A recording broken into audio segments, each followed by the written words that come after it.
আমি doctor Ashok Das, Medinipur town. যদি সুযোগ দেন ১ মিনিট কি ২ মিনিট আমি একটু কথা বলব। অবশ্যই। আমাদের কাছে আরো ২-৩ মিনিট সময় আছে দাদা। আচ্ছা, জানান। আমি শ্রদ্ধা জানাই, নতমস্তক হই গুণীজনদের কাছে। সদ্য বসন্ত দার কাছ থেকে জীবন বৃদ্ধির কথা, তার জীবনে চলার পথ কথা শুনে আমি মুগ্ধ হলাম, বুদ্ধ হলাম, তৃপ্ত হলাম। তাই কোনো এক সময় ১৯৯৯ সালে সাহিত্যিক অচিন্ত্য কুমার সেনগুপ্তকে, এই সাহিত্যিক শৈলজানন্দ মুখোপাধ্যায়কে সত্যানন্দ গুহা একটা প্রশ্ন করেছিলেন, আপনি তো ঠাকুরকে দেখলেন, আপনার জীবনের কোনো পরিবর্তন হয়েছিল? তিনি বলছিলেন, চিন্তার জগতে শান্তি পেয়েছি, জীবনের অনেক পরিবর্তন হয়েছে, তা মুখে তা বলতে পারো না, ধর্ম সবকিছুর উপরে। আজ সদ্য বসন্ত দার কথা শুনতে শুনতে আজকে আমার মায়ের ২৭তম বিবাহ বার্ষিকী, আমাকে কিছু বলার জন্য কালকে ফোন করেছিলেন, আজ সকালে ওই লিঙ্কটা পাঠিয়েছেন।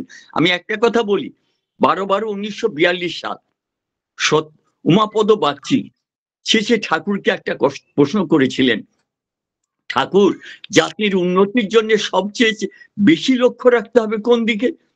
সেই ঠাকুর পরম প্রেমময় আমার, যার মূল মন্ত্র মানুষ আপন টাকা পর, তিনি বললেন সবচেয়ে বেশি লক্ষ্য রাখতে হবে বিবাহ আর সুপ্রজননের দিকে।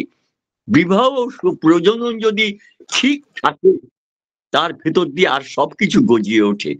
মানুষ ২-১ পুরুষ যদি লেখাপড়া নাও শেখে, আমার সদ্য বসন্ত দার কথা শুনতে শুনতে আমি ভাবছিলাম, কবি সাহেব এক জায়গায় বলেছিলেন, এক তো লেখালেখি কা বাত নেই হ্যাঁ, দেখা দেখি কা বাত হ্যাঁ, রিয়েলাইজেশন করার কথা, যে ২-১ পুরুষ যদি লেখাপড়া নাও শেখে, কঠোর দারিদ্র্যের মধ্যেও থাকে, সুখ ও স্বাচ্ছন্দ্যের মুখ যদি নাও দেখে, অথচ সে যদি সৎ বংশজাত হয় এবং তার কুলকৃষ্টি যদি ঠিক থাকে, তাহলে কিন্তু তার উন্নতির পথটা খোলাই থাকে, নষ্ট হয় না।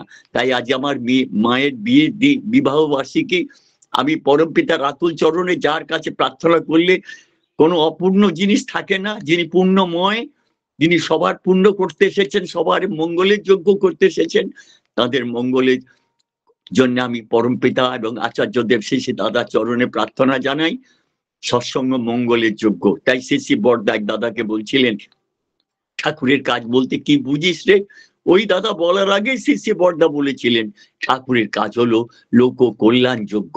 কেষ্টদা প্রশ্ন করলেন, ঠাকুর আমাদের উপরে আপনার কোনো প্রত্যাশা নেই? লোকবিভু ঠাকুর আমার, তিনি বললেন, আপনাদের উপর আমার একটাই প্রত্যাশা, আপনাদের মঙ্গল হোক, আর আপনাদের সংস্পর্শে যত মানুষ আসবে সবার মঙ্গল হোক। তাই আমি প্রায় বলে থাকি, একটা মানুষ বলতে পারবে না যারা দুবেলা প্রার্থনা করে, নাম ধ্যান করে, ইষ্টভীতি করে, ইষ্টভীতিকে শেষে ঠাকুর বলেছিলেন কর্নার স্টোন অফ লাইফ, তারা জীবন যুদ্ধে হেরে গেছে, এই নজির সৎসঙ্গের ইতিহাসে নেই। তাই আপনাদের মতো সজ্জন গুণীজনদের আমি অন্তরে আনন্দিত, জয়গুরু শ্রদ্ধা জানাই। এই যে এইটুকু সময় দিলেন, আমার মায়ের বিবাহ বার্ষিকী সার্থক হোক, দাদাকে নিয়ে মা আনন্দে থাকুক, ঠাকুরকে নিয়ে, আচার্য দেবকে নিয়ে, ইষ্টকে নিয়ে। যার ইষ্ট আছে তার অনিষ্ট হবে কেন? সর্পদংশন হলো কর্মফলের জন্যে। তাই যত পূর্ব দিকে যাবে পশ্চিম তত পিছিয়ে যাবে, যত ভগবানের দিকে যাবে শয়তান তোমার কাছ থেকে সরে যাবে। জয় গুরু দাদা, প্রণাম জানাই আপনাদের প্রতি, প্রত্যেকটি দাদা ও মাকে শ্রদ্ধা জানাই। আমার ওই মা, যার আজকে শুভ মঙ্গলের দিন, বিবাহ বার্ষিকী, তার সার্থক হোক, পরিপূর্ণতা লাভ করুক, আনন্দময়কে নিয়ে আনন্দে থাকুক। জয় গুরু।